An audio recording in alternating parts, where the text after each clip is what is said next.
l'Ukraine en particulier. On est en train de rentrer dans une espèce de guerre froide extrêmement dangereuse, avec une escalade permanente de l'Europe, des États-Unis et de la Russie, qui peut avoir des conséquences dévastatrices au niveau financier. Il faut voir qu'on est dans une poudrière et qu'on est en train de se balader tranquillement dans une retraite au flambeau. Quelles sont les conséquences dévastatrices au niveau financier que vous redoutez au travers de ce qui se passe en Ukraine et donc avec la Crimée au milieu et la Russie? Il y a de plus en plus de sanctions. La Russie a de grosses réserves, la Chine a de grosses réserves.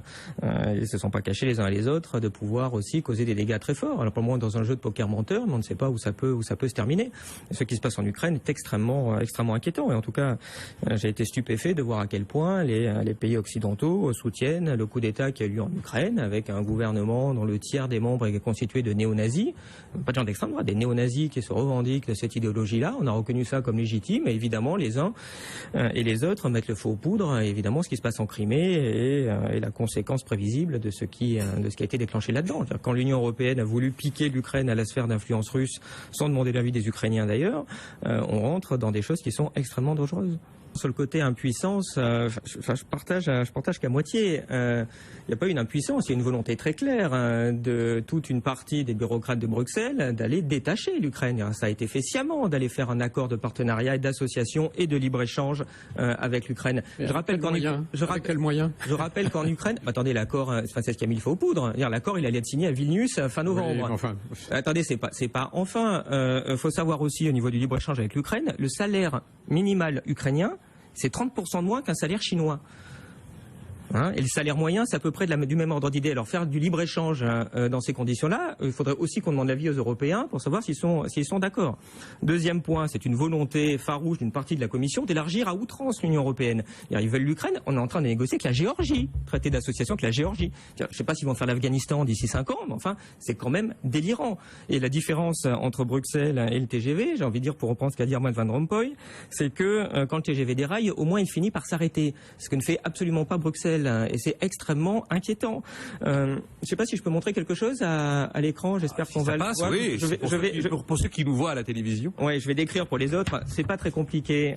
Ce monsieur est le président du parti Svoboda Liberté, qui a donc le tiers des sièges du gouvernement ukrainien. On le voit faire un très joli salut nazi. Le même monsieur a été mis en 2012 dans le top 10 des antisémites du centre Simon Wiesenthal. Il était avec les Iraniens. Pourquoi? Parce qu'il a gentiment déclaré, ce monsieur, qu'il fallait purger 400 000 juifs en Ukraine. Il fallait s'attaquer à la mafia juive moscovite. En 2005, il fait une lettre ouverte où il dit qu'il faut stopper les activités criminelles de la juiverie organisée. En 2012, le quart des députés israéliens, 25% de la Knesset, écrit à Martin Schulz au niveau du Parlement européen en disant il ne faut pas s'associer avec ce parti-là qui est un parti néo-nazi. Qu'est-ce qu'on a vu il y a 3 semaines? On voit Laurent Fabius qui le rencontre et qui négocie avec. Mais c'est quoi ce délire? C'est ça nos valeurs au niveau de l'Union européenne? On a un gouvernement putschiste, allez, la dernière. On voit une partie des manifestants, évidemment qu'il n'y avait pas de manifestants pacifiques. Ça, c'était une partie aussi des forces d'autodéfense des manifestants ukrainiens où on voit quelqu'un avec un fusil en train de tirer sur les forces de l'ordre.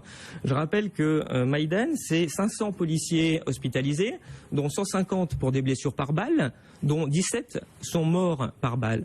Donc vraiment, il y a eu une espèce de coup d'État là-dedans. Je répète que le tiers du gouvernement actuel ukrainien est composé de ces personnes-là, de ces néo-nazis, donc qui ont été rencontrés, qui discutent avec Catherine Ashton, dont on parlait tout à l'heure.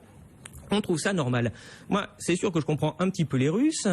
Cette idéologie-là, ça fait 27 millions de morts en Russie. On a un peu tendance à l'oublier. C'est sûr qu'ils sont un petit peu sensibles sur la question.